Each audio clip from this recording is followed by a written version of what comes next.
Okay, hello everybody. Welcome to this extra session that we're going to be having on problem solving for the nuclear and particle physics course. So this extra session is going to be primarily for revision. So it's going to be an overview of all 12 weeks of material.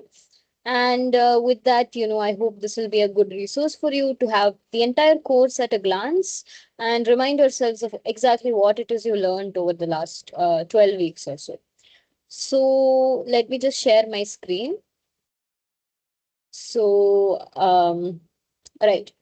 So, as you all know by now, if you've been joining the classes, we aim to have been in these sessions. We aim to solve problems and revise the week's lectures, and so that you can sort of enhance your understanding and have some practice in solving problems before you attempt your assignment problems. I would say that along with the assignment problems, the problems that have been discussed in this class, if you just look through these two properly and understand the solutions and the theory behind them, that will be an excellent like recap of the course itself. So it would be a good idea for you to go through not only the questions that we have solved over the last several weeks, but also the assignment problems that you have been solving week by week. So, in this session, as I said, this is a revision session. So, the aim is that I'm going to recap all the contents of the course to the best of my ability in the next 2 hours or so. And from that, we can start to, from that, we can start to have a summary of the course as well. So note that our regular session of problem solving will the last session of this sort of my video sessions will be on Monday, the coming Monday, that is 13th. So that will be focused on the week 12 material and solving problems related to week 12 material and so on. Nevertheless, I will touch a little bit on week 12 when I'm giving this entire summary of the course. So before we start, just to reiterate, this is the link where you will find all the lectures and other things. So if you go here, you can find out basically all the links are maintained here. The YouTube playlist has all the recorded videos of the last 11 weeks. And the slides of the sessions have been uploaded on Google Drive. So I hope just save this link and keep, then it will be useful for you. It's also linked in the video's description box. Apart from that, yeah, this is my mail ID. As I mentioned, you guys can feel free to mail me at any point regarding questions about the course or its content, or if you want some resources to look into certain aspects of the course more, I'll be happy to go through it, right? So even after my sessions are over, I know that your exam is sometime this month. So if you have any doubts, you can contact me. Okay, so with that we can go. So today we are going to be covering an overview of the course. As I said, it's a revision session mainly for you to have the entire course at a glance so that it's easier for you before your exam. So in this course, of course, the central idea was standard model of particle physics. And in our understanding of the standard model of particle physics and a little bit beyond it as well, we had to use various tools like group theory and QFT on the theoretical side to understand these things better, as well as collisions to probe the standard model experimentally. So along the way, you and I, we have also explored, various aspects of group theory and QFT as well as collision theory in order to have a big picture of the standard model. As I've mentioned previously, with the standard model, and when you started the course, the very first thing you learned about was Noether's theorem, right? And we'll talk about that in a minute. But that itself indicates that the central idea that lies in the standard model is symmetry, right? And it's these symmetries, for example, between the particles and between the interactions from the fundamental forces and so on, that we model as the standard model of particle physics in terms of Lagrangians and all that. So in order to describe these symmetries and the various uh, consequences they have, we have to use group theory. So group theory is like the grammar of the standard model. As I said, we kind of needed to syntax as the syntax to put different parts of the standard model together. Apart from that, QFT is required because we are dealing with extremely relativistic um, particles. So these are small relativistic particles. So we definitely need relativity. But again, these are also quantum mechanical particles, right? They are very small and relative. We are talking about subatomic scales. So obviously we need quantum mechanics to describe them. So when you combine quantum mechanics and relativity, that's when you get quantum field theory. And quantum field theory can deal with situations like when you have particles being created and destroyed. And that's exactly what uh, happens when we study particle physics, and in various interactions, there's annihilation, decay, scatters. All these can also result in a non-conserved particle number. Apart from that, you have collisions, and this was at the last part of the course. The last 3 weeks or so are about collisions. So collisions is basically needed because colliders are how we actually experimentally probe the standard model. As you know, any theory in physics is only as good as it is falsifiable. So when you want an experimental verification of the standard model of particle physics and the various scales that are involved, we really need to go to the colliders that have been built, the various colliders, and they allow us, depending on the experimental setup, to learn about different parts of the standard model, energy wise or interaction wise, right? So it becomes important to have an idea of how relativistic collisions work. So these are all the different parts that we have touched on while focusing on the central idea, which is the standard model of particle physics. Okay. So in week one's content, we were introduced to this fascinating world of particle physics. As I mentioned, we also looked at Noether's theorem and the energy scales of the standard model. We started looking at charge conjugation and parity.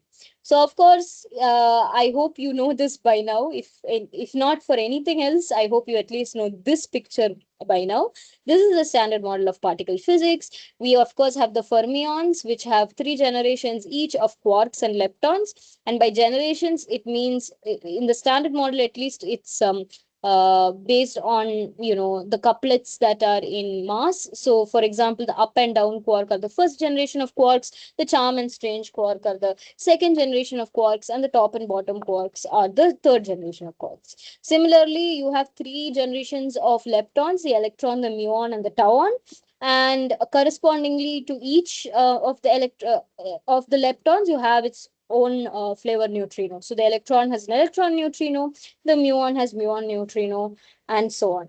So apart from the matter particles, which are fermions, we also have the force carriers, or the interactions which mediate the interactions between the particles, and those are the gauge bosons, the gluon, photon, and the W and Z boson. The gluon mediates the interactions that take place due to the strong nuclear force. The photon takes place, mediates the interactions of the electromagnetic force, and the Z and W bosons come up in the um, weak nuclear force. Apart from that, we also need the Higgs. The Higgs is a scalar boson, and as we saw along the middle of the course, the Higgs field is very needed because that is exactly what gives mass to the various vector bosons and other matter particles in the standard model. And the particle that corresponds to the excitation of the Higgs is the Higgs boson, which was the last particle of the standard model as we understand it to be discovered at the LHC in 2012. So these are the ideas. This is what the standard model consists of. And we have spent our time trying to break down each part of this and understand it to the best of our ability. So as you can see, there are various ways in which we can classify particles in the standard model. So for example, we have fermions versus bosons, which is depending on what kind of statistics the particle follows, which is of course related to its spin. Apart from that, you also have, for example, quarks and leptons, depending on whether or not they interact with the strong nuclear force. And then you also have the gauge bosons and so on. So this is the idea of the standard model.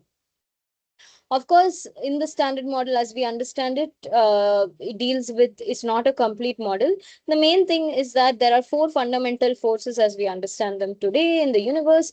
There's a strong nuclear force, which is, the force between quarks or between nucleons. it's equivalently used for both, but for our purposes, it's the force between quarks mediated by gluons, and it's basically what holds the proton, for example, together.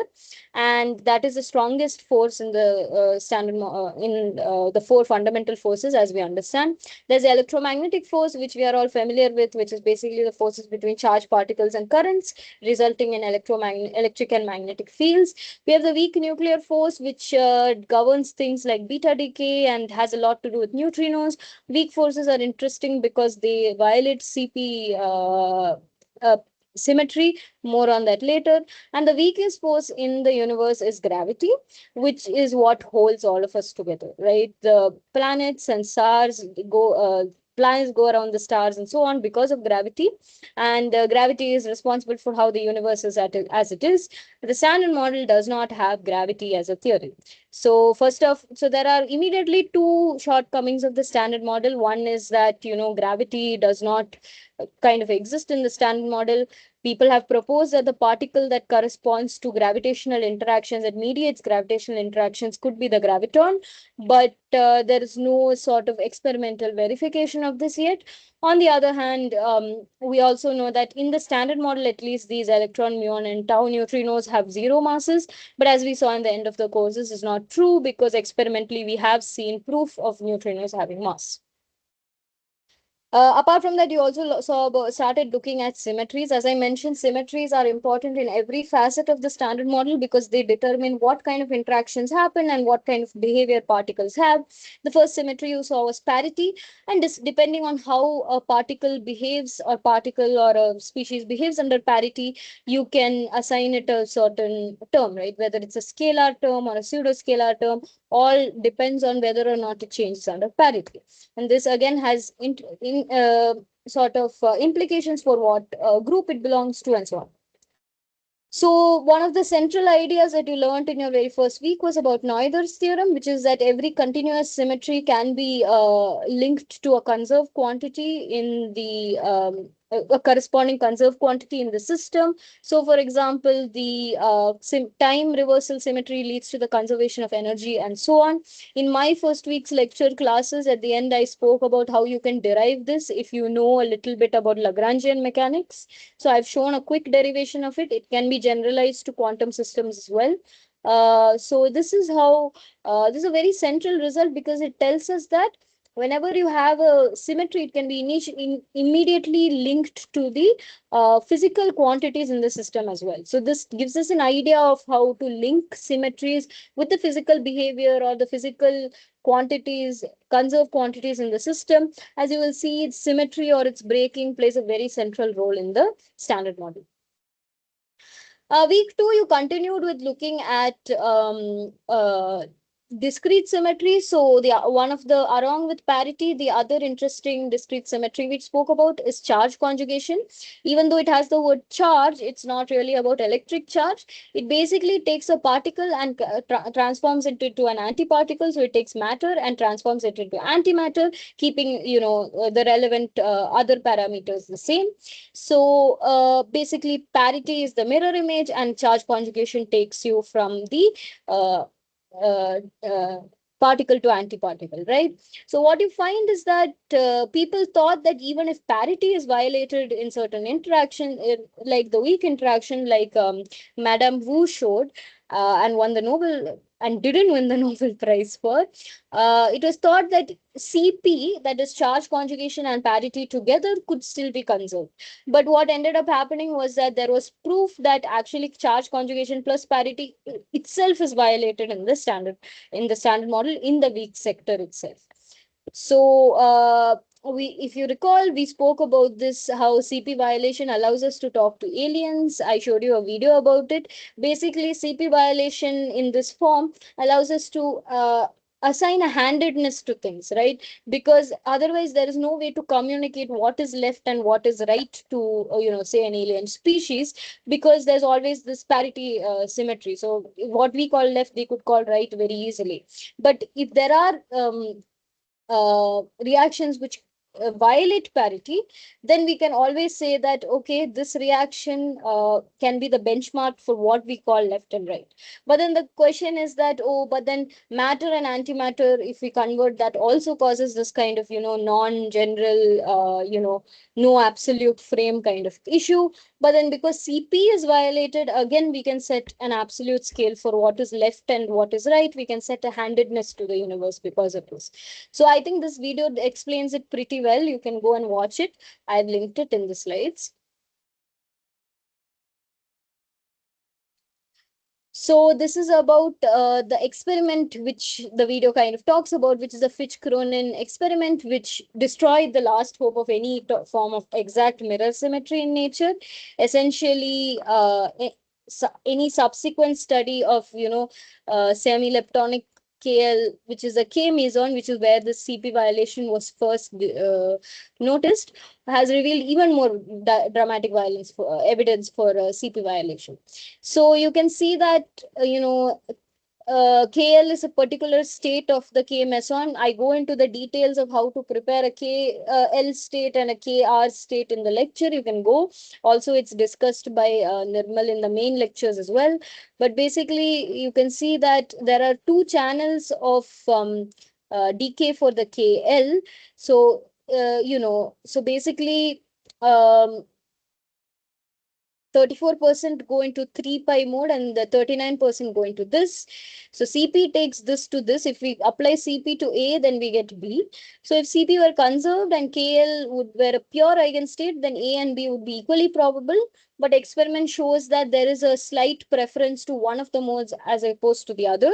So this means that CP is violated because these are two equivalent states as far as CP is concerned, in the sense that one applying CP transformation on one takes us to the other. So they both should have been over equally probable. But what happens is that just by a fractional amount, it is actually violated. And then this is a process that makes an absolute distinction between matter and antimatter and provides an unambiguous, convention-free definition of positive charge. It is a charge carried by the lepton preferentially produced in the decay of the long-lived neutral K meson.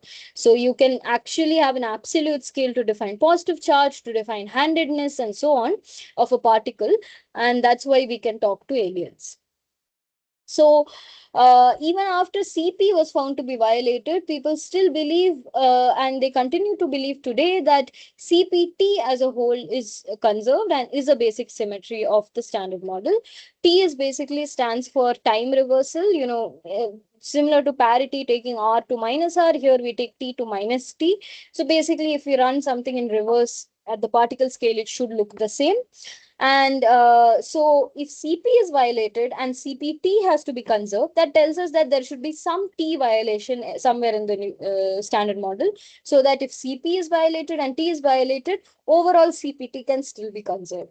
So one of the ways in which to probe T violation is by looking for something called the permanent electric dipole moment of the neutron, because the neutron is the one that is easy to observe. But basically, the permanent electric dipole moment of any fundamental particle violates both parity and time reversal symmetry. You can see this because this is basically the magnet. This is electric dipole moment. This is a magnetic dipole moment. Under time reversal, the magnetic dipole moment changes its direction, whereas the electric dipole moment stays the same. This because magnetic dipole moment, if you think of magnetic field, it has terms that involve V. So there's a time component that goes in. Of course, magnetic field can be thought of as a generated by a time varying electric field in that sense. So that's why magnetic moment always changes, but electric dipole is sourced by charges, so it does not change. On the other hand, under parity, the electric dipole moment changes its direction, but not the magnetic dipole moment. So this actually makes the electric dipole moment a vector and the magnetic dipole moment a pseudo vector. And this falls in line with the same definitions for the electric field and the magnetic field based on the transformation under parity. Electric fields are vectors, whereas magnetic fields are pseudo vectors. Okay, So as a result, the system under PNT is not symmetric with respect to the initial system. These symmetries are violated in the case of the existence of an electric dipole moment. So people try to observe this, and so far there has not been a consensus. Like the values, if it exists, may be very small, but if it is observed to be, not non-zero value, the electric dipole moment, that immediately tells us that time reversal symmetry can be violated because of the first argument. So then that is what we are hoping for, because as I said, CP is violated and we expect CPT to be preserved. So we want T violation as well. In week 3, we move towards our first steps towards QFT in some sense, because we spoke about the spin statistics theorem. So basically the spin statistics theorem is an attempt to link collective behavior, basically statistics. When you talk about statistics, it's about a collection of particles, right? You can't have statistics of a single particle. So we are trying to link a collective behavior, that is statistics, with intrinsic particle property, which is spin. So here spin is a quantum mechanical spin of a particle. As we can assign spin angular momenta to different particles. This does not have a classical analog, but it has behavior very similar to angular momentum. I'm sure if you have taken a quantum mechanics course, you have come across spin and its various properties. So the rigorous proof of the spin statistics theorem requires quantum mechanics and relativity, which is quantum field theory. But we can start to understand based on topology, and that's kind of what this image shows. Okay, so for this, what we need to understand is that what the spin statistics theorem tells us is that particles with integer spins obey Bose-Einstein statistics, whereas and they are called bosons, whereas particles with half integer spins follow Fermi-Dirac statistics, and they are called fermions. So we are classical particles, no matter what their spin, always obey Maxwell-Boltzmann statistics, right? If you take an ideal gas and confine it to a box, then the velocity distribution is going to be like Maxwellian. But if you take the box and you keep shrinking it down and down, so that the interatomic spacing or the interparticle spacing becomes comparable to the de Broglie wavelength, then the quantum effects become hard to ignore. In which case, what happens is you have to actually take into account what the particle spin is, because as I said, the spin statistics theorem tells us, and we see this, that particles spins are directly related to what kind of statistics they follow. So this also tells us about why matter particles are fermions, and interactions are mediated by bosons in a way, right? Because fermions, being spin half particles, also obey the Pauli exclusion principle. So I'm sure you've heard about the Pauli exclusion principle in the context of atoms, but it also equally applies to any fermion of spin half, not just electrons. And what happens is, because of the Pauli exclusion principle, matter particles cannot just condense all to a ground state. They have some well-defined Fermi levels and Fermi occupation number to follow. And so, you don't just, you can create a stable atom with different levels, and that's what makes up all the matter in the universe. On the other hand, bosons can, form Bose-Einstein condensates, as it's called. So they can all just collapse into the ground state in momentum space, and hence, if electrons were bosons, we would not have stable atoms, and thus we would not have matter.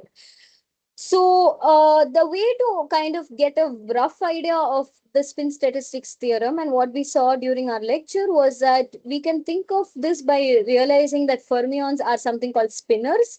As you know by now, spinners are basically SU2 objects. They obey, SU2 group symmetry, and their solutions to the Dirac equation, for example, or the Weyl equation, I should say. So if we can establish that spinners have a behavior that makes them antisymmetric, that makes their wave functions antisymmetric under rotation, then that's basically what the spin statistics theorem tells us, right? Because if you interchange two particles, for a fermion, if you put two identical states in the same state, whenever you interchange particles, it picks up a negative sign. So that is the definition of fermion, okay, which is that its wave function is antisymmetric under interchange, or picks up a negative sign under interchange of particles, whereas bosons don't do that. If you under interchange of particles, they remain positive, or the wave function does not pick up an extra negative sign. So basically, this is what stops us from having two electrons in the same state, because if we interchange them, then I would get minus psi, but then psi and minus psi, they describe the same state. So that's only possible if psi is zero. So no such state can exist.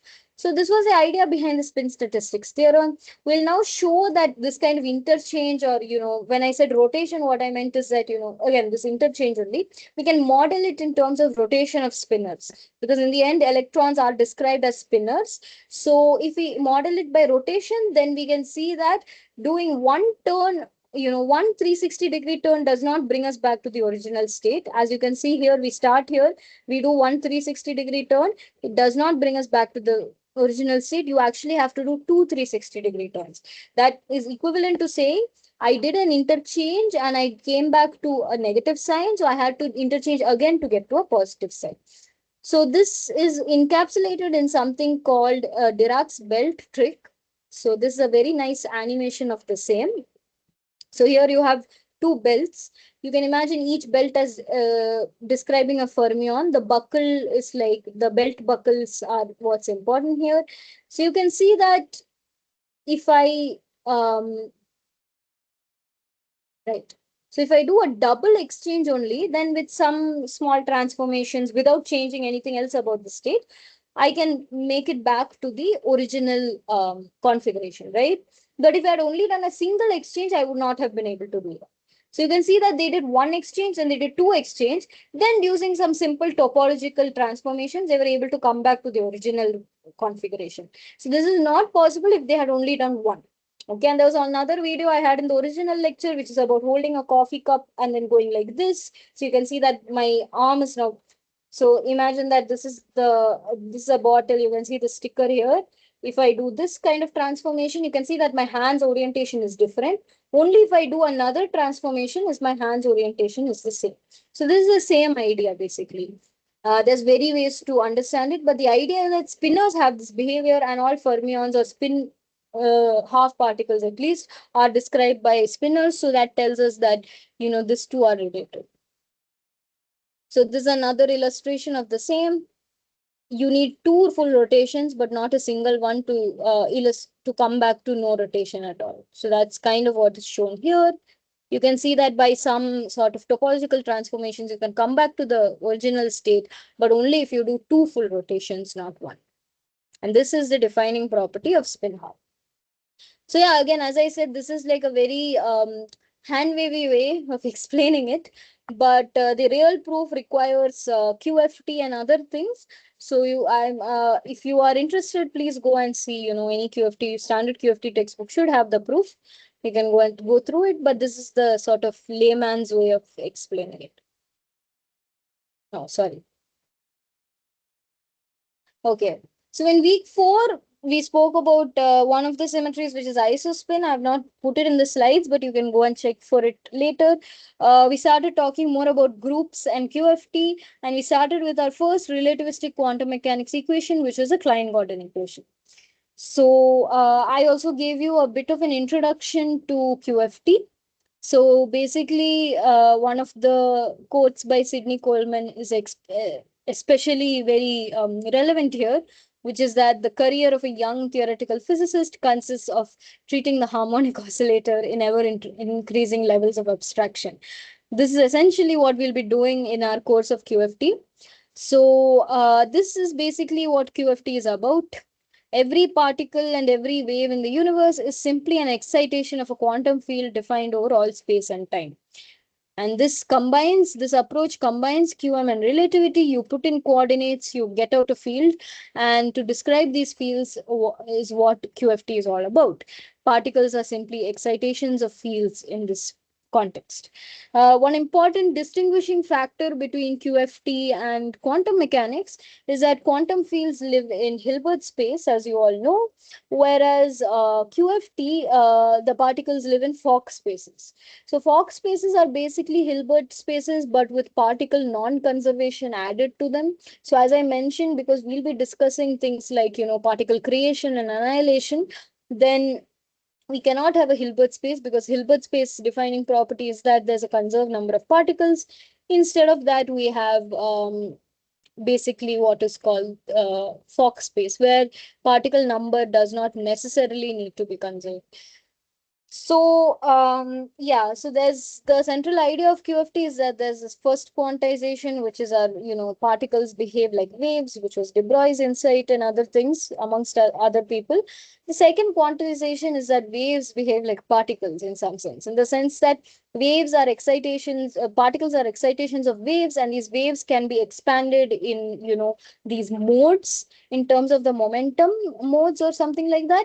And this is very much in line with how you have these creation and annihilation operators in the harmonic oscillator picture of quantum mechanics, where creation operator brings you to the next state, whereas annihilation operator brings you to a previous state. You can think of it as creating a particle and destroying a particle respectively. So you can expand a wave function or a field state in terms of these modes, and these excitation of these modes are what we expect as particles. So this is where harmonic oscillator comes in. There is a canonical quantization machinery where you can take a scalar field and you can apply canonical quantization, second quantization to it, and end up with what are the excitations of that field. For example, the photon is what you get when you apply canonical quantization to the electromagnetic field, and so on. So this is not a QFT course. I am also not qualified to teach you QFT, but this is a very, very, again, very simplistic layperson definition of QFT for you. Um, Again, if you are interested, please take a rigorous course on QFT and work through the problems, because that's the only way to learn anything in physics. So, but for the purposes of this course, this is a good enough understanding of QFT. And you started looking as I mentioned, the Klein-Gordon equation. So as we know, we are all familiar with the equation of motion in quantum mechanics, which is the Schrodinger equation. But the Schrodinger equation is non-relativistic. Okay, it's derived from E is equal to P square by 2m. Right. And you know this because, space and time are not on equal footing. So you immediately know that this is a non-relativistic equation because space and time are not treated differently. So there are many ways, there are many attempts to relativize, or to bring this equation to relativity, relativistic terms. So one of the first attempts was the Klein-Gordon equation. As you can see, the Klein-Gordon equation is basically, this is D'Alembert times psi minus whatever m psi is equal to 0. Usually you will not see these terms because C and H are usually set to 0. Sorry, C and H are usually set to 1 in particle physics. They are high energy units. But yeah, just remember that this is what it has. So this is a D'Alembertian, this is M, and this is how you write it. So minus or plus depends on your notation. I mean your metric choice, metric signature thing. So the Klein-Gordon equation had some issues with negative energy states being predicted, and this led people to, especially Feynman and someone else, I forget the name right now, but Feynman, along with others, propose that these negative energy states are actually representative of antiparticles, which are particles going back in time. So they appear to have negative energies. This is just an interpretation. Of course, antiparticles are not literally going back in time. This is just how they show up in our mathematical framework. And today, the Klein-Gordon equation is used to describe scalar particles, so particles of spin 0. Right? Dirac equation is another attempt to relativize, or to bring the Schrodinger equation to a relativistic footing, and the derivation of it is a little different compared to Klein-Gordon. Dirac was trying to get rid of this negative energy states that was there in Klein-Gordon's thing, and what Dirac realized was that there's no way to get rid of them except to change nature of psi. Instead of psi being a complex number, it now had to be a 4/1 matrix. So that's why you have this Dirac spin matrix, because now everything has to be in terms of matrices. So you have the Dirac matrices, the gamma matrices, and then you also have four spinners, which are the wave functions of the Dirac equation. So the Dirac equation describes spin half particles. So the electron, the neutrino, the quarks, all of them are spin half particles. So basically, these are, the equations of motion are of course derived from Lagrangians. So corresponding to the different spins, we have different Lagrangians which are written. Again, spin kind of determines what kind of interactions it takes place in and so on. So, we can have Lagrangians with certain terms present or not present depending on the spin of the particle. And this is exactly why we have different equations of motion for different particles. So all of these correspond to their corresponding Lagrangian. So spin zero particles, scalar particles, as I mentioned, are described by Klein-Gordon equation. Spin half particle is described by the Dirac equation, whereas spin one particles are described by Maxwell equation if they are Maxwell Lagrangian, and Maxwell equation of motion if they are massless, like the photon. On the other hand, if they are massive, then there's a mass term, and the equation of motion gets modified to something called the Proca equation. So this is applicable more to WZ bosons and other things. And as I said from the beginning, the way that we describe these symmetries and equations of motion and everything is really tied together by the concept of a Lie group. So Lie groups are continuous groups which depend on certain parameters, and you can have a lot of very interesting mathematics with Lie groups, and they turn out that we can map a lot of particle physics properties onto Lie group mathematics as well. For example, the concept of generators and other things can be directly linked to the gauge bosons and other things that we'll be discussing in a minute. So, week 5, we continued on with our discussion of relativistic equations of motion. So, we spoke about Proca and Maxwell Lagrangians and the Dirac Lagrangians. We also briefly touched upon the cosmological constant problem. It's basically a problem with dark energy, as it's called. You can go to the lectures for a recap. I didn't include it in this overview part, but essentially the expansion of the universe is driven by something called dark energy, which is not there in the standard model. People believe that it corresponds to the 0 point energy that arises from quantum field theory.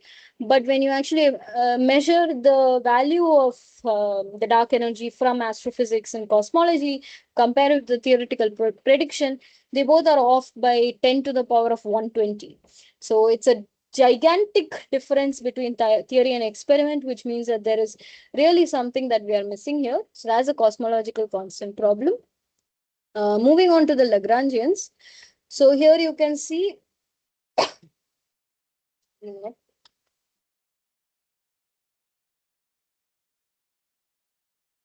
So here you can see that this is the Maxwell equations as we know them. This is the no monopoles condition. This is Gauss law of electromagnetism. This is Ampere's law. Yeah, this is Ampere's law, and this is the other one. I forgot the name. This is basically, yeah, time varying magnetic fields can also source electric fields. So this is the Maxwell equations as we are all familiar with them. But the problem is that these are not covariant. What is meant by covariant? Basically, as you know, we are dealing with special relativity. We are dealing with relativistic particles, relativistic fields. So, we really need our equations to be covariant, which means they should be the same in all frames. So the first postulate of special relativity tells us that the laws of physics remain unchanged in all frames.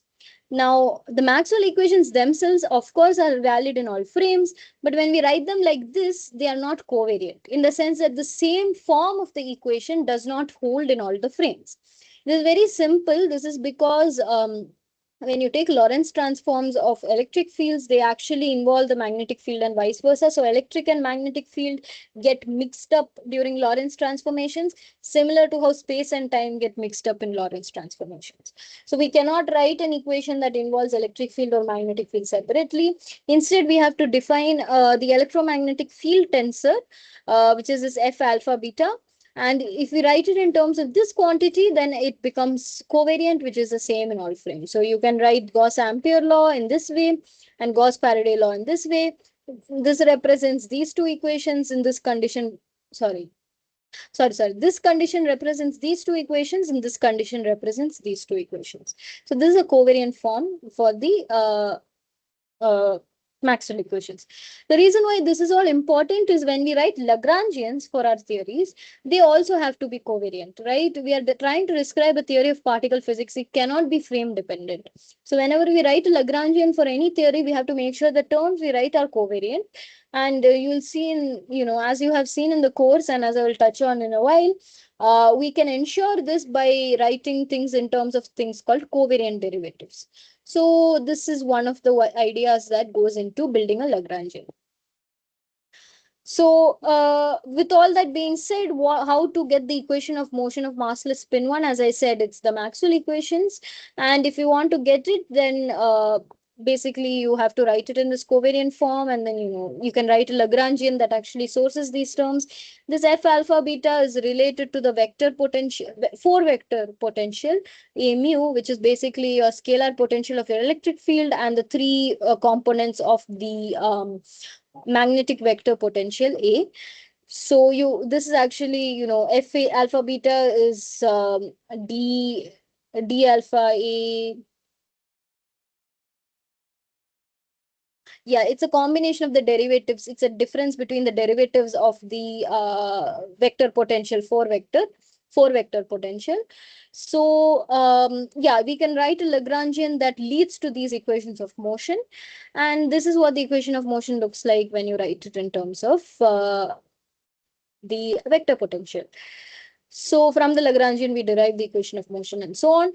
So the question now is that, is this complete? So here the idea of gauge transformations comes in, which is that this equation of motion has some gauge symmetry where we can actually gauge symmetry is the idea that all the parameters of the theory are not fixed. So we can always gauge the theory, which means that if A is a solution, then say A plus del lambda is also a solution, or you can always construct an equivalent, it's the non-uniqueness of the solution. So that's what's called a gauge symmetry.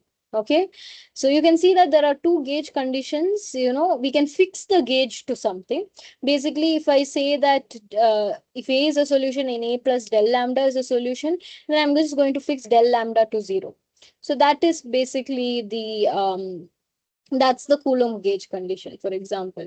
So that's how you fix the gauge.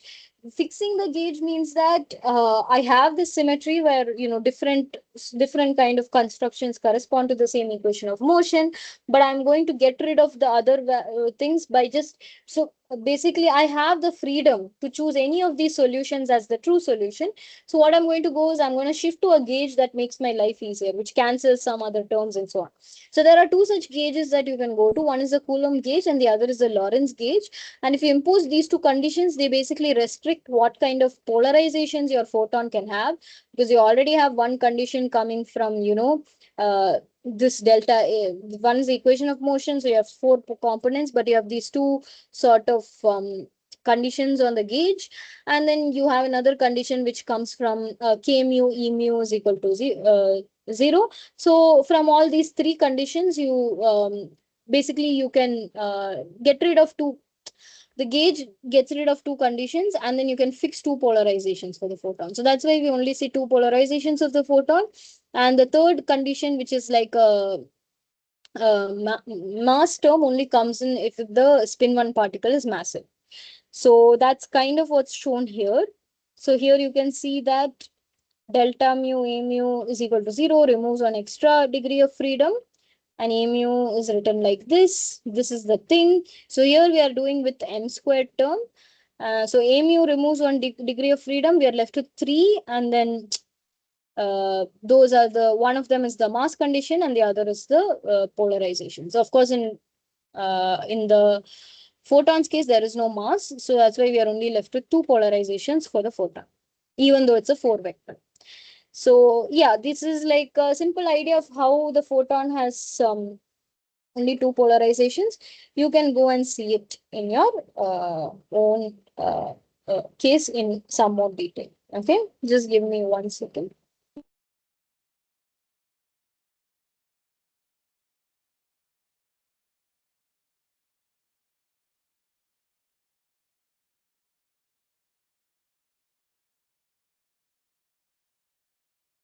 So yeah, this is about the massless and massive spin one equation. So this is basically the Procca-Lagrangian.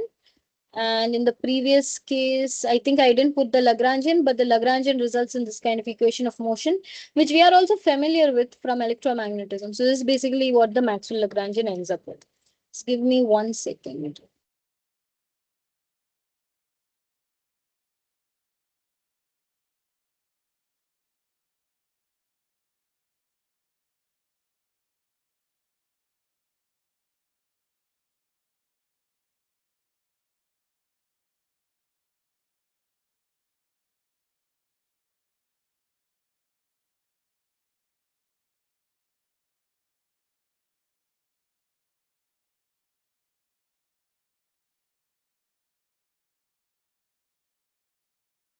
Okay, so as I said, this is the equation of motion of the Coulomb gauge, and then sorry, equation of motion of massless spin one, that is the photon.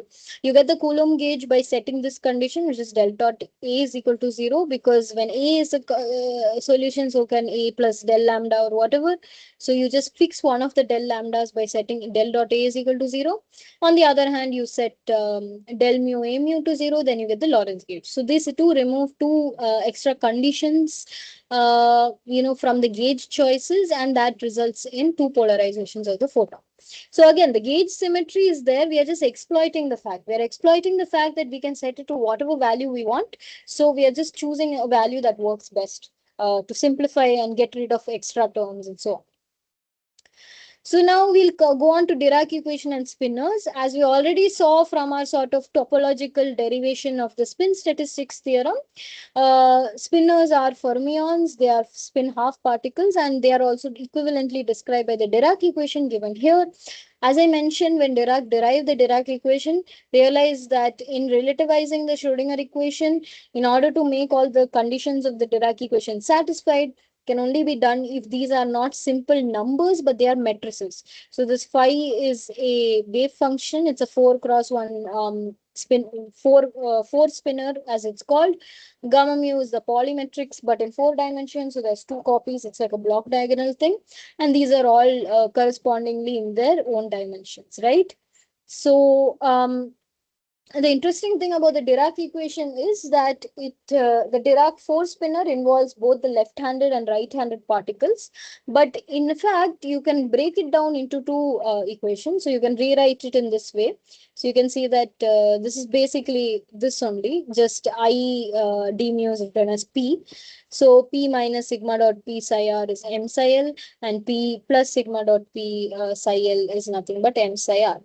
So if you can see that here, you can see that the left and right-handed particles are kind of coupled, in the sense that, left-handed is related to right-handed and right-handed related to left-handed.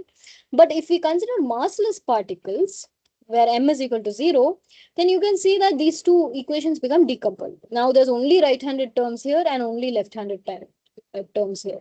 So this implies that four-component eigenstate of psi L and psi r splits into two component pieces, psi L and psi r, that don't get mixed up by the equation of motion. It's as if the Dirac equation is telling us that we have two sorts of massless Dirac particles in nature, which are left-handed and right-handed. In the chiral representation, left-handed lives in the upper two slots and right-handed lives in the lower two slots. Okay. So this means that for massless particles, you can easily define two different Dirac equations. It's really the mass term that combines left and right terms. And this is going to be very important when we talk about, for example, the Higgs mechanism. So this is an important insight to have, which is that the Dirac equation, in the Dirac equation, it is a mass terms that combine sort of left and right-handedness. We also spoke about the Lorentz group. So as I said, in this course, we'll be using groups to talk about symmetries. Of course, since we are talking about relativistic particles in special relativity, the basic symmetry that all of them have is the Lorentz symmetry, right? So Lorentz symmetry, Lorentz group is a group L of time-preserving linear isometries. Don't worry about that. Basically, transformations of the Lorentz, of the Minkowski space, which has this matrix, let's say minus plus plus plus, or you can also say set it to plus, minus, minus, minus. You'll just change a few things. So what all leaves this kind of interval invariant? So we already know the Lorentz transformations do. So we have two kinds of Lorentz transformations, which are rotations, which are, the usual case, and then boosts, which are basically about, you can think of them as two rotations in succession, basically increasing by velocity, right? So, right. So the Lorentz group is basically what Lorentz transformations leave uh, unchanged. So here, these are the different representations of the Lorentz group. So I spoke about this a little bit in my lectures, and I'm sure that it was covered in the main lectures as well. A representation of a group you can think of as, like a group is an abstract idea, but it can be represented by different things. So, like you can have the surface of a sphere that represents, spherical symmetry, but you can also represent it in terms of matrices and so on. So similarly, this Lorentz symmetry can be described in different ways, and they're usually denoted like this. So these are the spinors, basically left and right spinors, and half comma half is the four vector, or basically Dirac spinor that we have. Okay, so this is basically what the different representations are. I think we spoke about this. This is a scalar representation and so on. So one very interesting thing is that in groups, as I said, you can describe representations. You can also describe something called the structure constants. So there are a few different ways in which you can take a group, a continuous group or a Lie group, and talk about its members, right? You can, of course, you can just take the fundamental representation of the group, and from that you can define the group's members. You can take something called the generator, which is basically an infinitesimal transformation that gives you what the group is. When you do a Taylor expansion kind of thing. You also have something called the structure constants. The structure constant basically defines the commutators of the generators. Okay. So all these are different ways to generate, generators itself generate, but also you can generate a group using structure constant. You can just generate it based on its fundamental definition and so on. So one interesting thing is that there are these two types of groups called abelian and non-abelian groups. So abelian groups are groups whose members commute with each other, whereas so AB is equal to BA, A star B is equal to B star, A star is the group operation, whereas non-abelian groups don't have this property. And what happens is that this is equivalent. As I said, there are different ways to talk about the members of a group. We can talk about them in terms of the members and in terms of the group definition, whatever it is, and talk about the members directly. But you can also derive these quantities like generators and structure constants and talk about those instead to talk about the members of the group.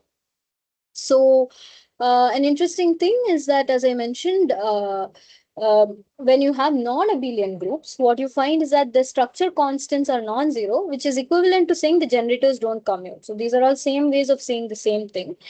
And what happens is when you take a field strength corresponding to a member of the group, so this is how you take a field strength, d mu a nu minus d nu a mu. So for example, if A is the photon, then photon belongs to electromagnetism, which is a U1 group, and that is actually an abelian group. So A nu actually vanishes because its structure constants are zero and the generators commute. So remember that these are all equivalent statements. We can talk about the members of a group by talking about the members of the group itself. We can also talk about it in terms of generators. We can talk about it in terms of the structure constant. So here A mu is the generator of the group that belongs to U1. And what you see is that A nu, A mu, A mu, A nu, if this is the photon, then this is going to go to zero and you're left with this. So the gauge bosons are basically the generators of the groups corresponding to the symmetry of the force interaction. So that's how you think about this, how you get the field strength, right? Now, the idea is that for an abelian gauge theory, this vanishes because there's only one generator and obviously commutes with itself. But for a non-abelian gauge theory, this doesn't vanish, and the last term doesn't vanish, and you can have basically the upshot of all this is because, for example, okay, it's not there, but basically the kinetic term in the Lagrangian looks like f mu nu, lower indices, f mu nu, upper indices. So that means that you can, if you have the commutator commutator is still there, then you can have couplings like mu, or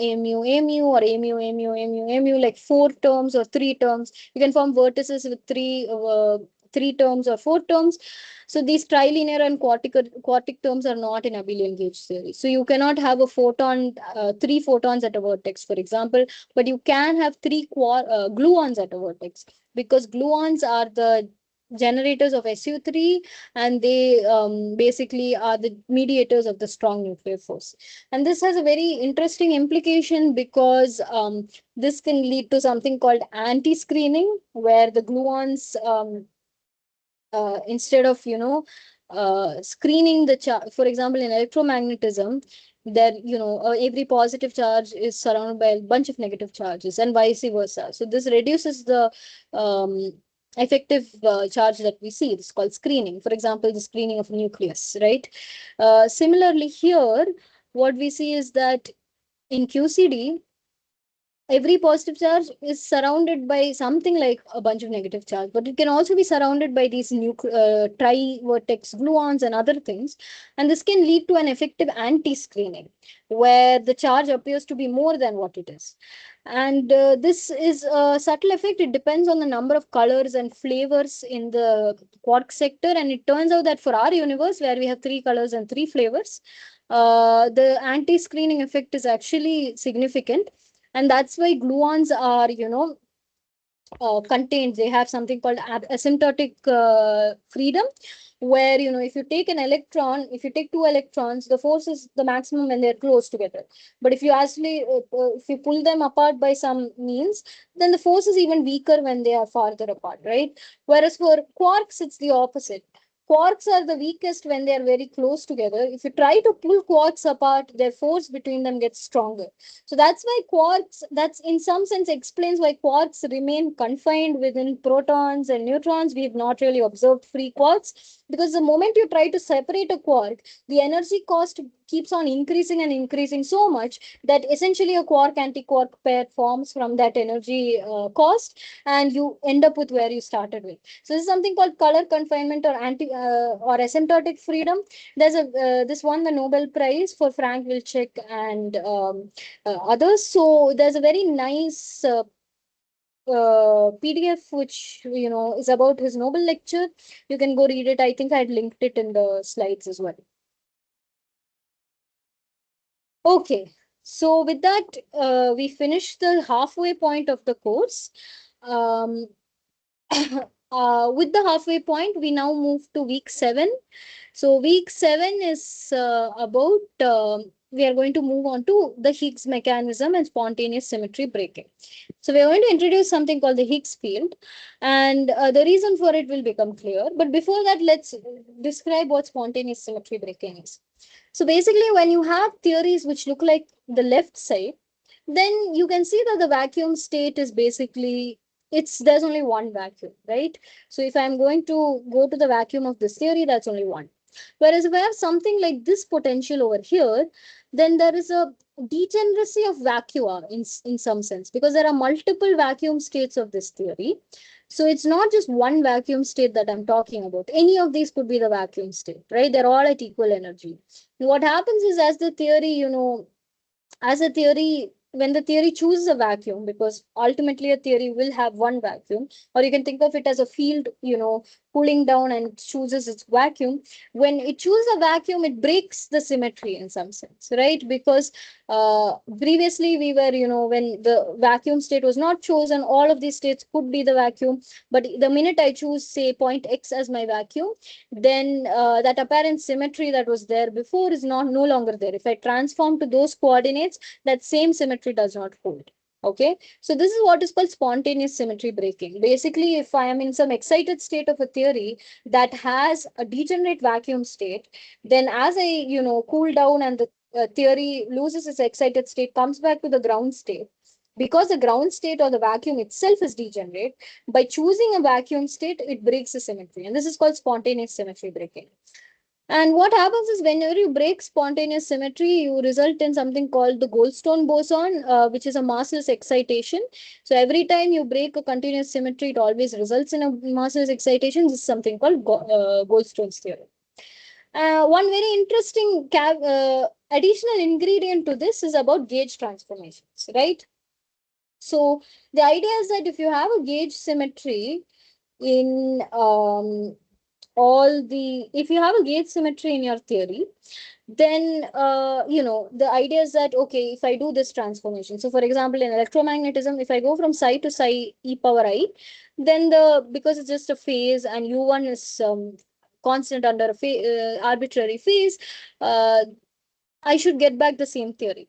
But the problem is that the derivative has to be transformed in some way. Okay, as I mentioned, if you want to write a gauge theory, if you want to do a gauge transformation, you also have to transform the derivative.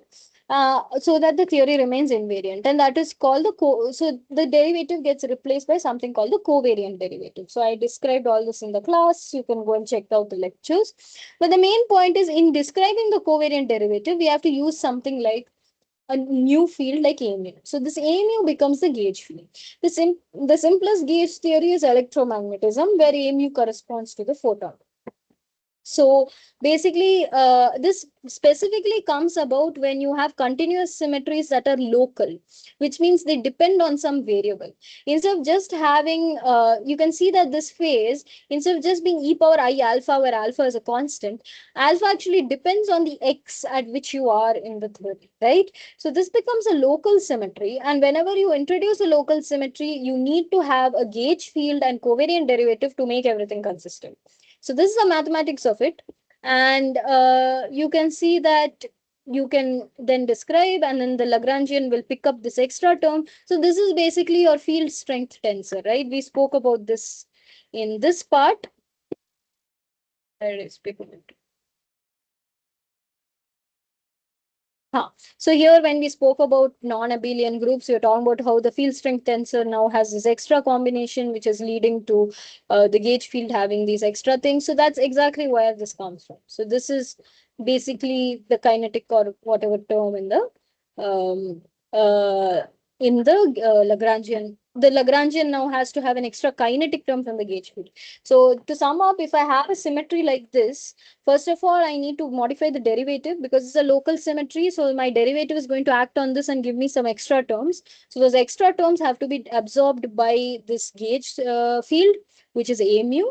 And whenever I add a new field to the theory, it can have its own kinetic terms in the Lagrangian. And as you know, the motto in particle physics is, if it's allowed, you should write it in the Lagrangian. So we write down this extra kinetic term in the Lagrangian, and that's how gauge field comes up.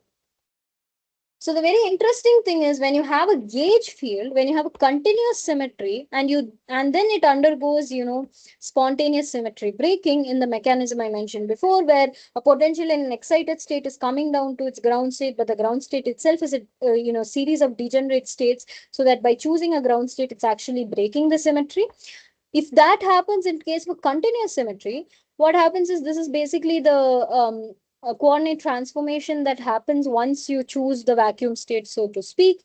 And you can see that once we rearrange the terms, this is the original field H, and its corresponding mass term.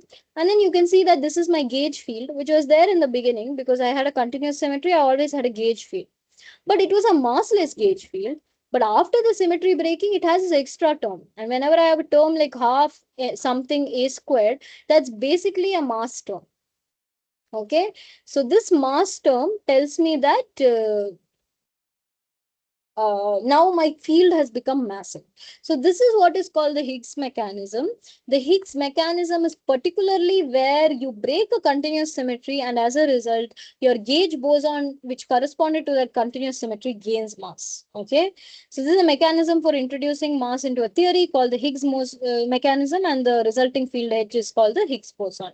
So the consequence of global symmetry breaking in a massless boson called a Goldstone boson. The consequence of a local symmetry breaking is that the gauge field, which came about as a result of the symmetry being local, acquires mass. So again, this whole process doesn't happen in global symmetry, because in global symmetry, you don't have gauge field to talk of in the first place, right? In local symmetry, because the symmetry is local, the derivatives pick up extra terms. So we define covariant derivatives which require gauge fields. And these gauge fields, when they undergo spontaneous symmetry breaking, is what attains mass through the Higgs mechanism. Okay, so this is the idea. So our universe actually did this. So today we know that we live in a symmetry broken universe. In the very early universe, we were in this hot, excited state. As the universe cooled down, the universe chose a ground state, and at around 100 GeV, there was this spontaneous symmetry breaking that resulted in the electroweak symmetry being broken into electromagnetism and weak force separately. So what we observe today are the fields after symmetry breaking, right? The gauge fields after symmetry breaking, the everything. Okay. So the Higgs mechanism is very important to explain how certain gauge bosons like the W and Z boson got mass through the electroweak symmetry breaking. But equivalently, it's also important for the fermion for to explain how the fermions got mass, because in the very early universe, the fermions were actually massless, and this is very much related to the fact that the Dirac equation does not combine left and right without mass. So this is all going kind of coming together. So let's slowly go through this mechanism once more. Imagine the universe a moment after the Big Bang. It's more symmetrical than a universe in which we live. Specifically, the lepton fields enjoy an internal SU2 cross U1 symmetry. In around 10 power minus 12 seconds, the universe cools below a temperature 10 power 16 Kelvin and undergoes a symmetry breaking phase transition. Before this occurs, we will assess the state of the lepton fields. Basically, before symmetry breaking, neutrinos and electrons are both massless particles. So we are talking only about neutrinos and electrons, but this is valid for all fermions. Electrons are possible in both left and right-handed forms, but neutrinos only exist in left-handed form. Yes, in the standard model, at least, there is no right-handed neutrinos. Neutrinos are like vampires. They don't have reflection. Okay, so just remember that. And remember that in the standard model, neutrinos are massless, even though we know today that they do have some small non-zero mass. Neutrinos and electrons are fermions and are therefore excitations in Fermi fields, and then we can write their Lagrangian like this. So the idea is that each of the left-handed fields have a symmetry, right-handed fields have a symmetry. And so it's like SU2 cross SU2 cross U1 if I want to write the left-handed and right-handed symmetry separately. Now, the idea is that because mass terms combine left and right, they would break this symmetry, right? So I am not allowed to write mass terms in the early universe. But we know that the electron, for example, definitely the electron has a mass. So how did this come about? So that's where the Higgs field comes in. Basically, at the beginning of the universe, the Higgs field existed in a symmetrical but unstable state, like a ball stationed on top of the slope. The state collapses. So you can see that any of these points can be the ground state, right? There's a whole section of ground states that are accessible to the system. Obviously, if you push the ball is going to choose any one state and as the ground state and break the symmetry. So the state collapses and resolves into a stable state in the process, destroying the symmetry like the ball rolling down the slope to one distinct side. So this is what happens to the Higgs field. And through this process, the gauge bosons get mass, because that's how we talked about the Higgs mechanism. But additionally, by introducing the Higgs field, we are able to write these things called Yukawa couplings, which are basically couplings between the Higgs and fermionic fields, and left and right fermionic fields. And whenever you can couple left and right fields, that is equivalent to a mass term in the Dirac Lagrangian. So you have essentially also resulted in mass being introduced to your particles. So this is how introduction of Higgs field can fix two things. One is the electrons masses through the Yukawa couplings of the Higgs field with the fermion fields, and the other is the Higgs mechanism itself leading to gauge bosons like the W and Z boson, resulting in gaining some mass. Looks the W and Z bosons are roughly 100 G. So out of all this, of course, you can still argue that if we live in a symmetry broken universe, then why is the photon still massless? So as you will see, and I think I have a slide on this, we'll see that after this Higgs, after spontaneous symmetry breaking, when a vacuum state has been chosen, and then you have to do this sort of coordinate transformation, there is one combination of fields that still remains massless, and that is exactly what we observe as a photon. So this is the Lagrangian before symmetry breaking. As you can see, these are the field strength tensors for the different SU2 and U1 theories, and they remain to be massless. There's no corresponding mass term for these gauge fields. So field strength tensors are basically derived from the gauge fields, as you can see here. Of course, this is SU2, so it has a extra term which is from the non-abelian nature of it.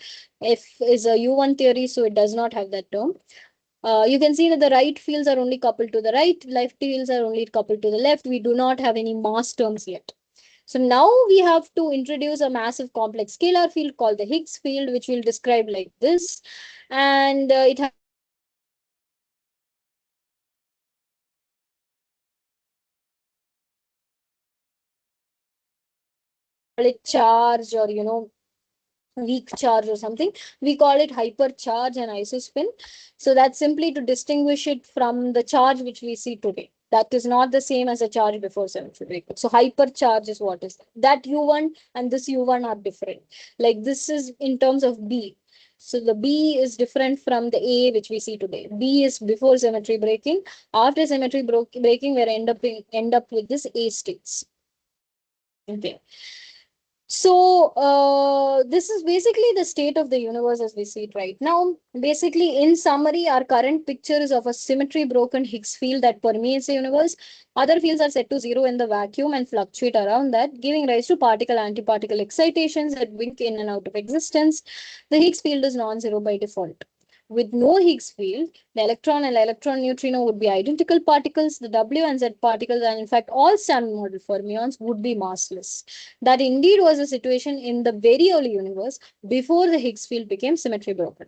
But immediately after the electroweak phase transition that occurred perhaps 10 to the minus 12 seconds after the Big Bang, the present broken symmetry state emerged and the mass of these particles became simply a function of how strongly they couple to the Higgs field. And couple they will because the Higgs field is not non-zero and everywhere. So you can see very well that the masses of the particles are sourced by the Higgs field. The Higgs mechanism, which is a specific mechanism by which gauge bosons get mass, gives mass to the W and Z bosons, and the Yukawa couplings between the Higgs terms and the fermion fields gives rise to the mass terms for the electrons. Not the neutrinos, because the neutrinos are still massless in the Standard Model. So this is a summary of symmetry breaking. We have this sort of Mexican hat potential, as it's sometimes called.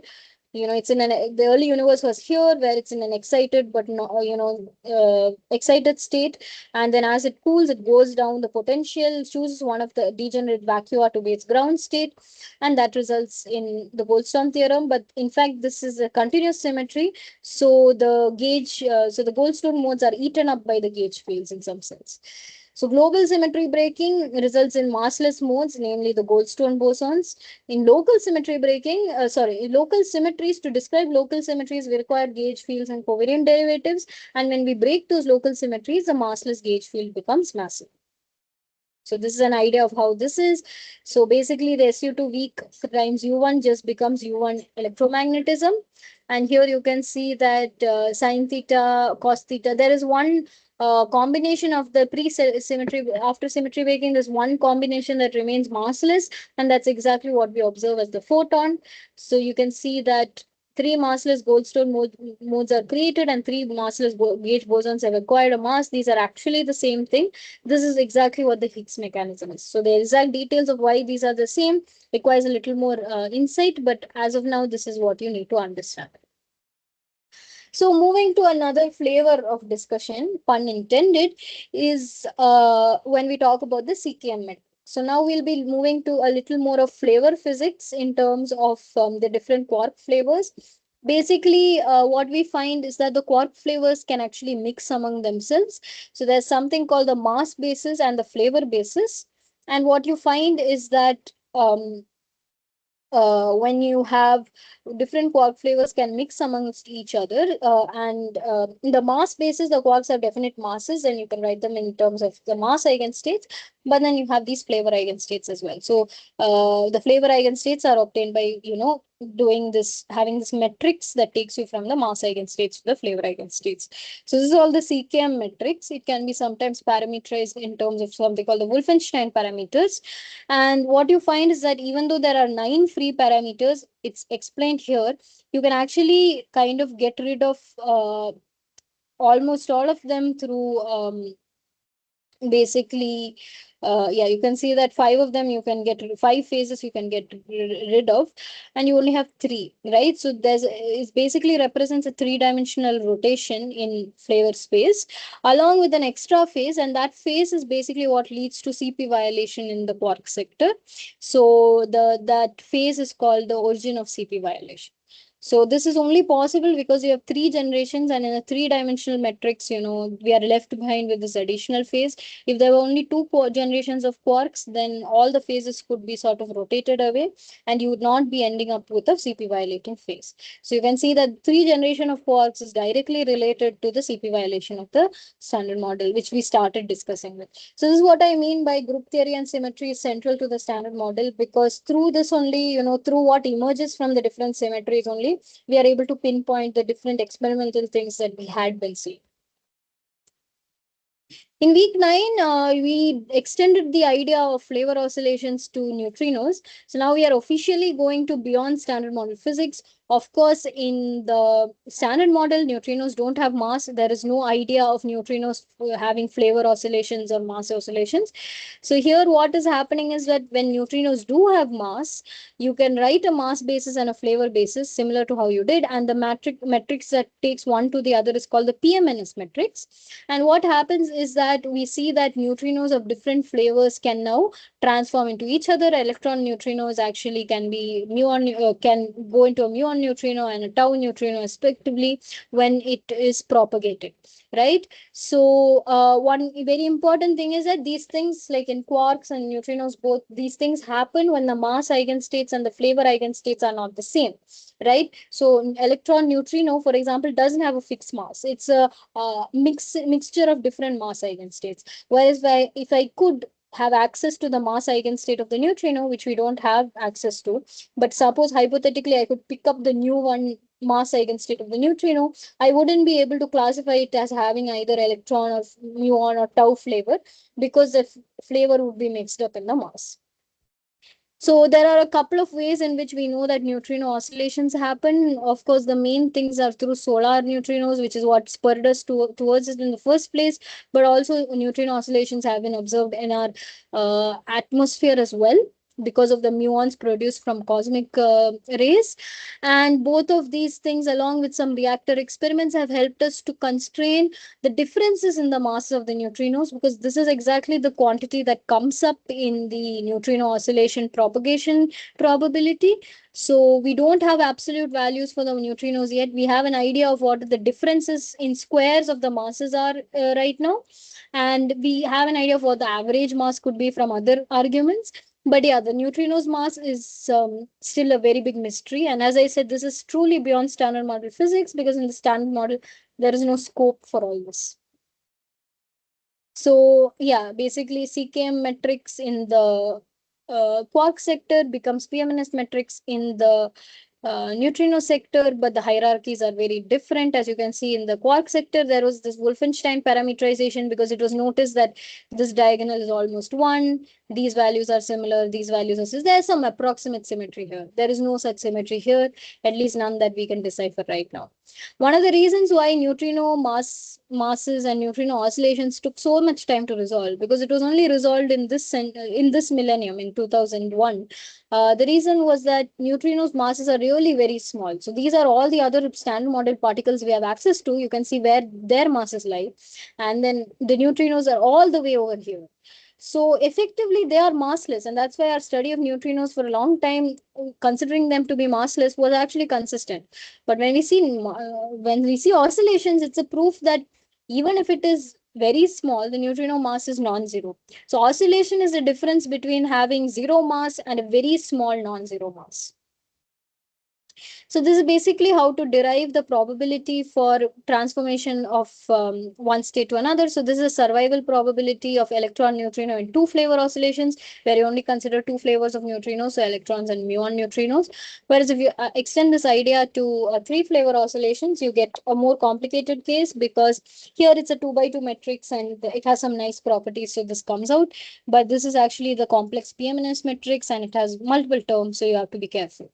But the idea is the same. You can see that it depends on delta m squared, which is basically difference in m squared. So m2 squared minus m1 squared and so on. This is largely the quantity that we constrain from experiments, the length of propagation and the energy of neutrinos.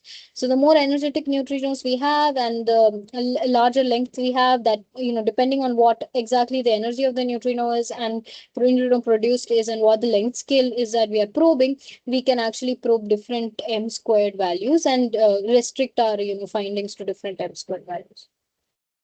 So as I mentioned, the first place where we saw neutrino oscillations like what I'm describing is in the sun. From the sun, you expect a certain amount of electron neutrinos coming after the various fusion process in the sun, like pp reaction, CNO, and so on. But what happens is that the neutrinos that you see did not match up what you expected from theory. So theorists were like, okay, we'll redo our calculations. Experimentalists tried to take more of these, but still they didn't match up. And then it was realized that, the solution of the missing neutrino, where do the missing neutrinos go? Basically, the solution was that the neutrinos were not missing.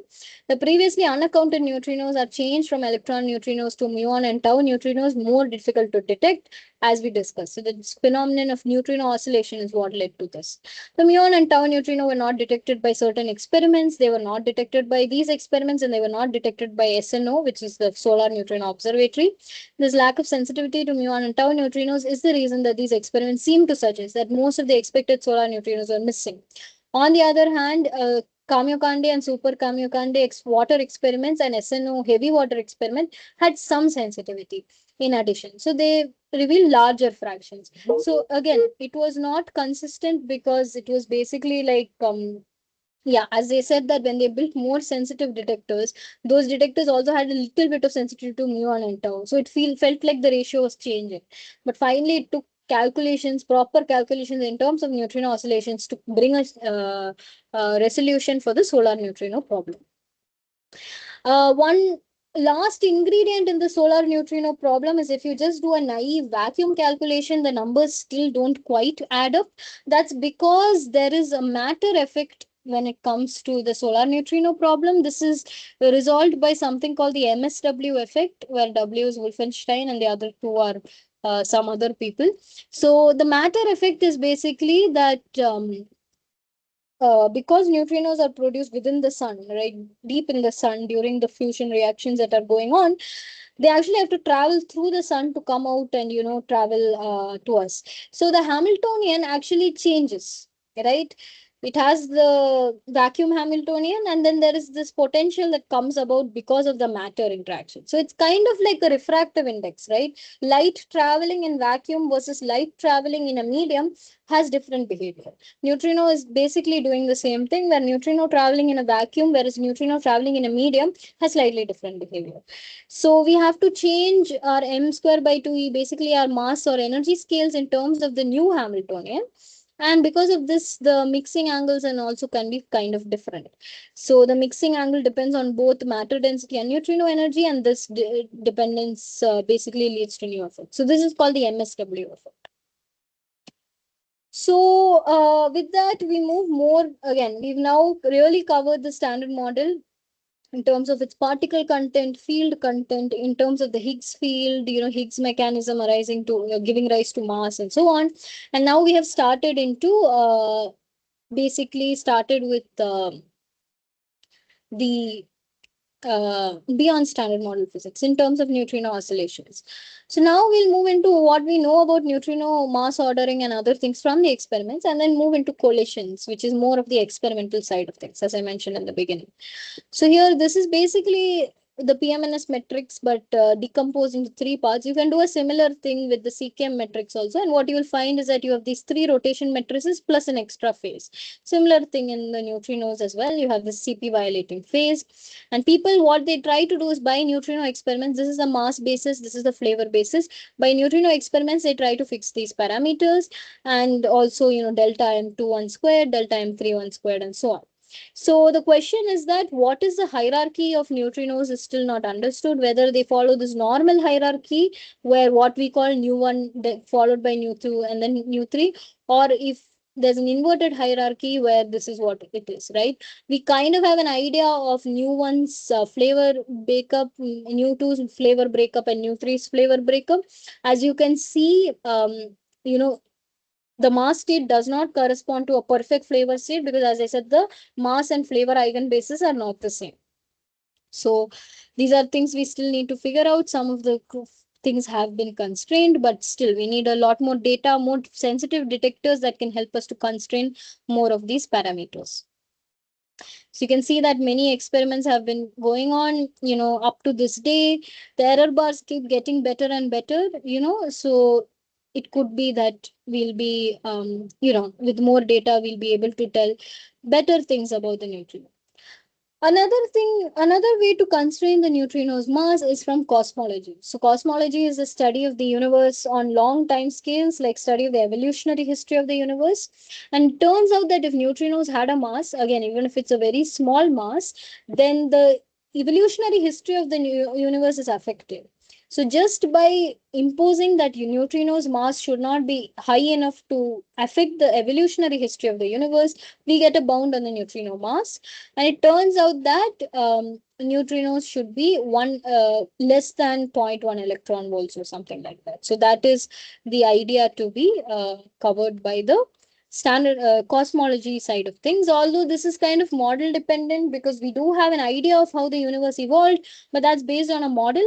And there are some things that, there is a standard model in cosmology as well. It's called the lambda CDM.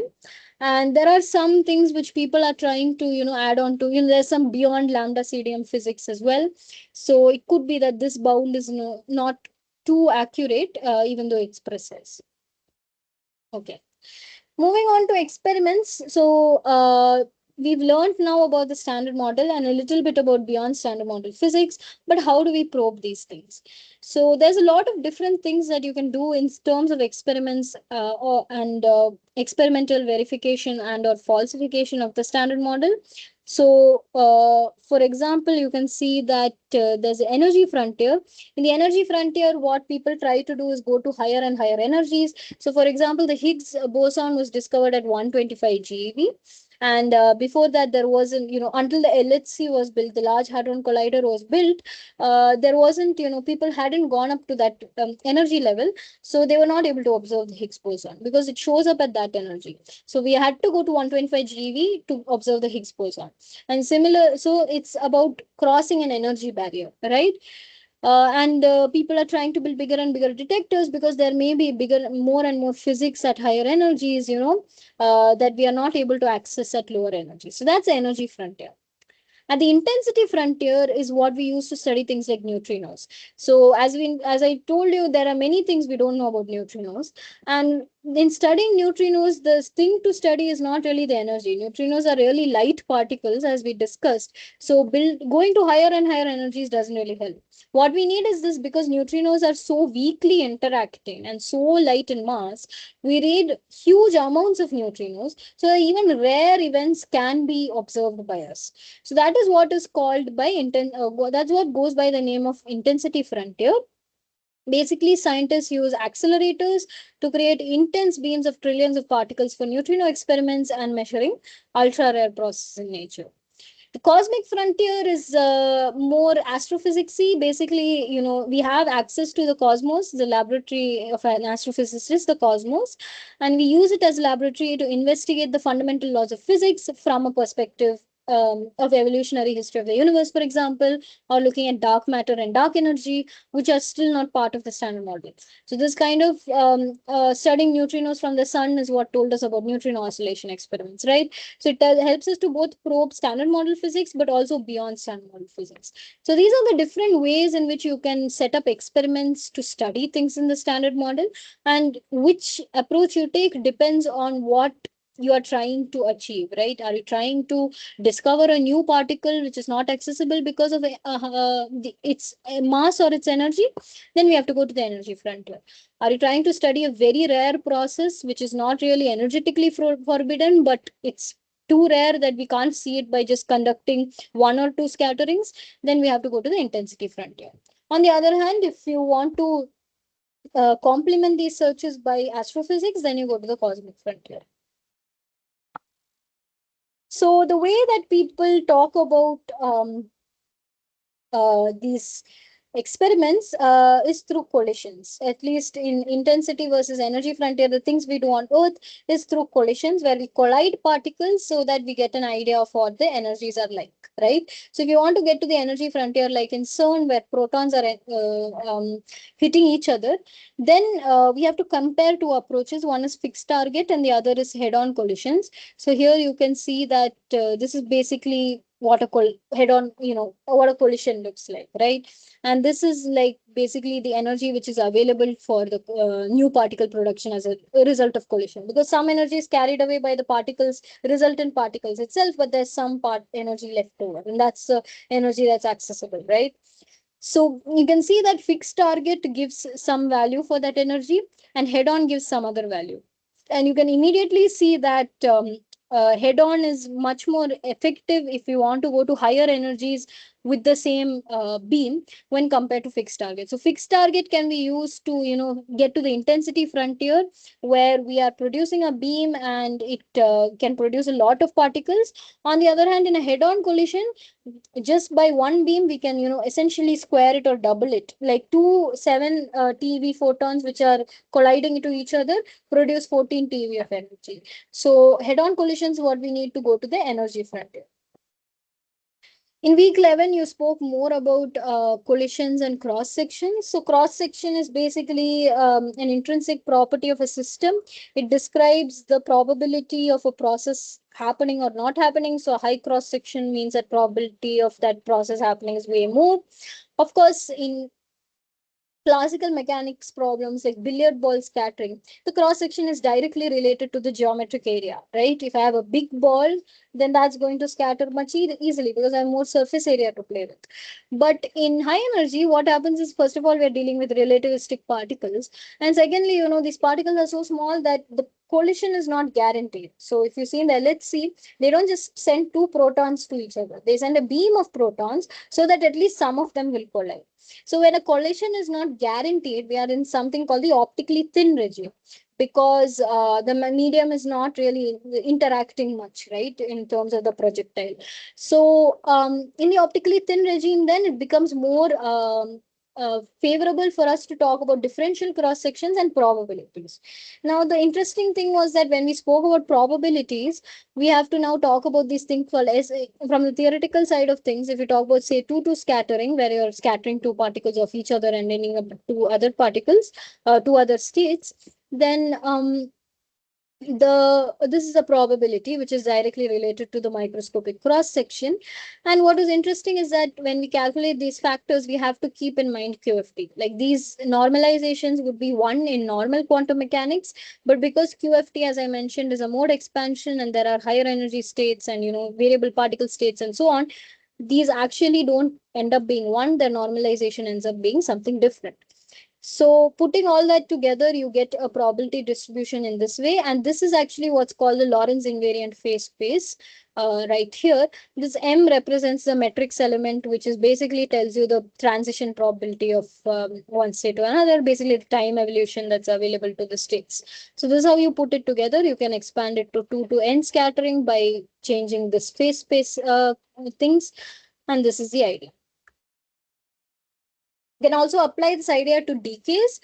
Decays are nothing but, if you can think of it as a QFT perspective, decay is nothing but one particle scattering into m particles, right? Usually decays are described as d gamma, which is the decay rate, and gamma is written as p by t. You can write it in terms of this. It's basically generalizing this to 1 to n instead of 2 to n. So if there's multiple channels to decay to, one very important thing is that each channel has a branching fraction that tells you how likely it is for a process to occur, for one decay to happen as opposed to another. So we saw two types of interesting decays in the course. One was muon decay, which is a very standard decay. Muon decays to electron and associated neutrinos. So basically, it can be described in terms of the Fermi constant, the mass of the neutrino, and mass of the muon, and this. And turns out that the from the decay rate is around 2.6 10 power 5 per second. And the inverse of the decay rate is nothing but the lifetime of the muon, which is around 3 microsecond. From the simple theory calculation, experimentally it's been measured to be 2 microseconds. So one very important thing when we talk about decay rate, lifetime, and other things is these are again statistical things. This doesn't mean that every muon lives only for 2.2 microseconds, but it means that if I take a collection of say 100 muons, after 2.2 microseconds, roughly all of them will be gone. Or if you can take it in terms of half life also, right? This is similar to how we describe those things. So this is the idea. So not every muon decays exactly 2.2 seconds. They may be lower or higher, but on an average, this is the lifetime that they follow. Another interesting and very intriguing beyond standard model idea again is proton decay. So as I mentioned in the class, in the standard model at least, free protons, which are not confined in nuclei, are stable. They are very stable. Free neutrons immediately decay to protons within 15 minutes or so, but free protons don't decay. This is simply because neutrons are slightly heavier than protons, so it makes sense that neutrons decay to protons, but we don't know if protons decay to anything else. And this is also because of symmetry.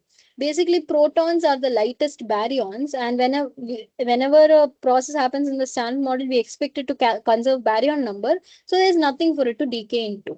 Now, what happens is that there are many beyond standard model theories that predict that baryon number itself is not conserved. It's baryon minus lepton number, or B minus L, that's conserved. In such theories, the proton can undergo some exotic decays, like decaying into a positron and a pion, or something like that. And what happens is that observing any sort of such proton decay would be, placing limits on such proton decay allows us to place limits on beyond standard model theories as well. So there are a few different limits. One limit is very simple, is that protons decay time is probably more than the lifetime of the universe. And this is because we know that proton decay doesn't happen till now. So we get that proton lifetime has to be at least 10 to the 10 years, because that's the age of the universe. Another interesting unit comes from just our own bodies, basis that if protons were to decay at a significant enough rate, then their ionizing radiation would cause cancer. The fact that we are alive as a species shows that this is not the case. And from knowing what a lethal dose of radiation is, you can actually find out what should be the decay rate so that this doesn't happen. So we find that the lifetime should be at least 10 per 18 years. So already 8 orders of magnitude higher. Apart from that, people do build huge detectors. So I mentioned this in the class. Because proton decay is such an exceedingly rare process, we have to build huge detectors and observe them for long times. And if we don't even see one decay, that gives us an idea of what the proton lifetime could be. So for example, in Super K in Japan, they try to look for these Cherenkov radiation coming from this kind of proton decay. Also some other decays as well, but this is a major one. And what they find is that in basically 10 to the power of 34 protons, we don't see a single Cherenkov radiation over a year. So that means that even one proton has not decayed in, out of 10 power 34. And that kind of tells us that the decay lifetime has to be 10 power 34 years or higher.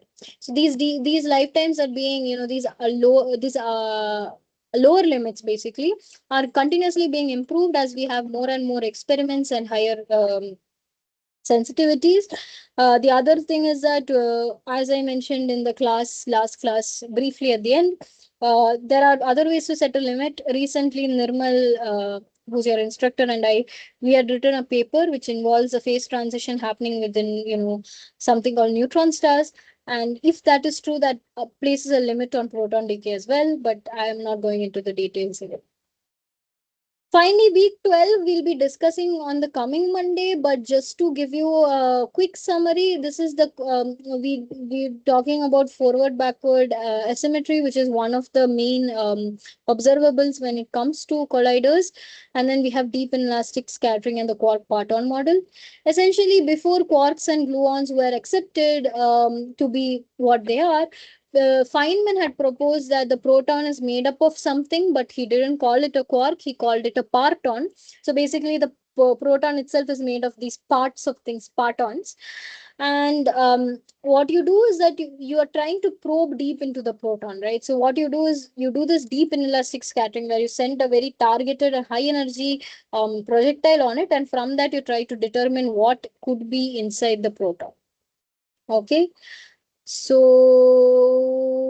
deep and elastic scattering is dominated by the scattering of a single virtual photon from a point like spin half constituents of the proton. So basically, you're trying to probe this by making the constituents or the partons themselves interact. Okay, so you can see that if a proton has this kind of structure function, it looks like this. If it looks like this, if it has point like quark within the proton, it looks like this. So the parton distribution functions are obtained to fit all experimental data, including neutrino scattering. So had you get a probability distribution function with respect to this variable, which we'll discuss later. But basically, you can see that this is like the scattering with different parts is the gluons, up quarks, down quarks, so strange quarks, and so on. So there is even a small strange quark constituent in the proton, even though we say proton is effectively made of up down quark. Still, there is a small strange quark constituent, and we understand this because the up quark itself, because a proton is not just made of three quarks, it's actually made of many quarks and many gluons, and effectively we see it as three quarks. Those are the things. So you can see experimentally how this comes out.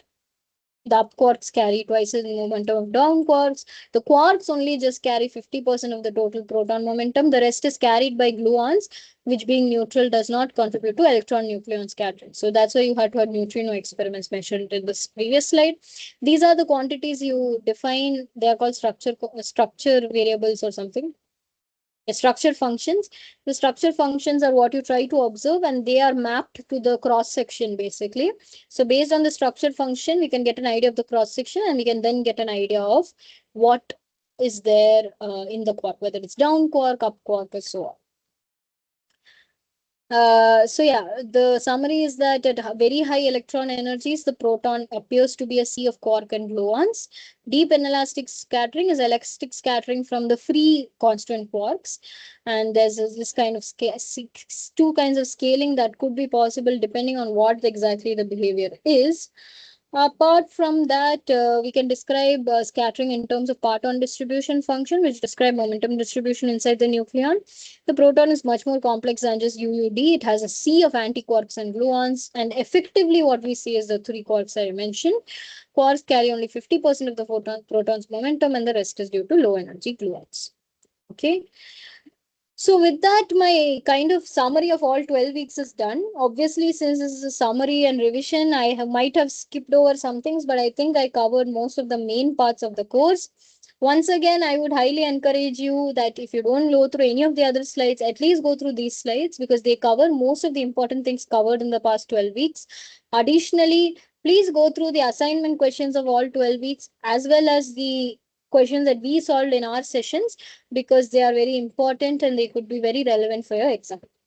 I just noticed a typo. Give me a second. Yeah. So my main references in teaching the course were QFT for the gifted amateur, which I've mentioned before is not a QFT textbook, but it gives you a nice overview and physically motivated and physically fairly rigorous overview of QFT. You also have David Tong's QFT notes, which is a more rigorous version of the same. This book, Symmetry and the Standard Models, chapter 3 has a very, very nice description of group theory, especially as it pertains to particle physics. Neutrino physics, you can read from this textbook. I've used many lecture notes and PDFs from here and there. I've not compiled all of them there. You can go to the relevant week's lecture, and I'm sure I've linked it in the slides somewhere, so you can find it there. Before your exam, just some tips for problem solving, generic tips which I give everyone when they ask me. Please try to connect things. This is a course, this and all of physics actually is very interconnected. So, please don't learn week 1 in isolation from week 12. As you saw, the CP violation we talked about in week 2 came back when we talk about CChem metrics in week 11 or 10. So, maybe week 8. So, everything is connected. Don't study things in isolation. Dimensional analysis is your friend. If you are ever confused about a formula or some sort of idea Always check the dimensionality of it. That gives you a quick way of checking whether something is correct. Try to build intuition and check if your answers make sense. For example, a reaction cross section cannot be in meters. Practice, practice, and more practice. There is no shortcut to anything in physics, especially. So this is the representations of the standard model, which I hope that by the end of this course, by the end of these 12 weeks of lectures, you are quite familiar with. These are two of the ways it's that the standard model is sometimes represented. You are familiar, I think, with the left-hand side. It's also sometimes given as the right-hand side. But this is another representation of the standard model from fairly recently, where the attempt is made to also uh, actually capture the color charges as well as what interacts with what in terms of the forces. So you can see that electromagnetism, weak neutral interactions, and the other things are marked separately. Strong interactions are given here between the quarks, and the quarks themselves are shown with different colors. So, the stand model looks deceptive because it just says UDSCTP, but actually each of them have three colors involved. So there's like a tripling of the quark flavors in terms of the colors. And the Higgs boson connects to all the fermions using the Higgs interactions. Right. So you can go to this website, the Quanta Magazine article, where there's a 3D version of it. You can rotate it around and see and all that. So before we end, I just wanted to highlight a special person. I always try to end my courses with some description of a woman in science, because that's just how I want to build recognition for the people who came before me. So today I want to highlight Bibha Chaudhary. Bibha Chaudhary is one of India's first woman particle physicists, if not the first. She contributed immensely to the very earliest discovery of mesons, specifically muons, which people had not discovered, experimentally discovered till then. She was just capturing them on photographic plates from atmospheric showers and other things.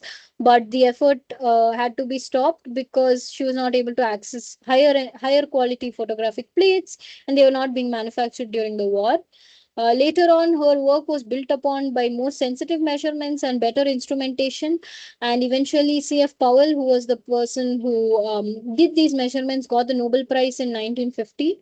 But he also acknowledged that the work foundation was led by Bibha Chaudhary and her PhD guide as well. So there's a nice write-up of her. She's the first woman scientist at TIFR, the Tata Institute of Fundamental Research. I highly encourage you guys to go and read it. We've learned a lot about particle physics in the last 12 weeks. I just want to highlight, one of our own Indian women who actually played a very pivotal role in our understanding of high energy particles in the first place. With that, come to the end of this revision session and almost the course. We have, as I mentioned, one more lecture on Monday, which will be mostly about week 12's material in detail.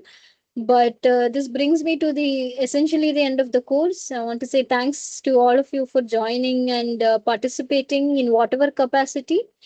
I end with a picture of supernova 1987A, which is one of the prettier sources of neutrinos that we have in the universe. So thank you very much, and I hope you found my sessions useful. As I mentioned, the links are available to you. I hope you have been accessing the slides and the videos.